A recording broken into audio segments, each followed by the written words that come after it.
দর্শক, এই মুহূর্তে রংপুর থেকে উত্তরাঞ্চলের নদ নদীর পানি বৃদ্ধির খবর জানাতে যুক্ত হচ্ছেন প্রতিনিধি মাহমুদুল হাসান।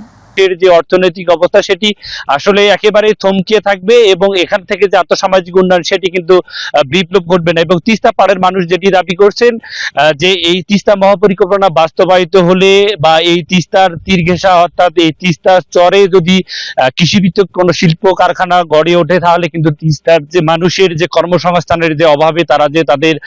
অর্থনৈতিক কর্মকাণ্ড পরিচালিত করতে পারে না, তারা কিন্তু সেটি বলছেন যে খুব শীঘ্রই যেন এই মহাপরিকল্পনা বাস্তবায়ন করা হয় এবং তিস্তার চরে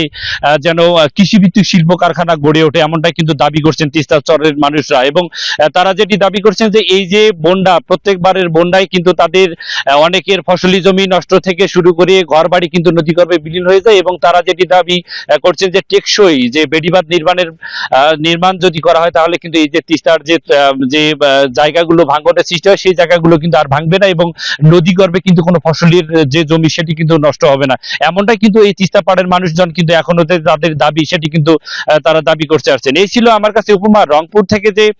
বন্যা পরিস্থিতি একেবারেই উন্নতির দিকে এবং অন্যান্য রংপুর বিভাগের অন্যান্য জেলাগুলোতে কিন্তু সেখানেও আমরা দেখেছি যে বন্যা পরিস্থিতি অনেকটাই কিন্তু উন্নতির দিকে যাচ্ছে। এবং এই ছিল আমার কাছে রংপুর থেকে বন্যা পরিস্থিতির সর্বশেষ পরিস্থিতি।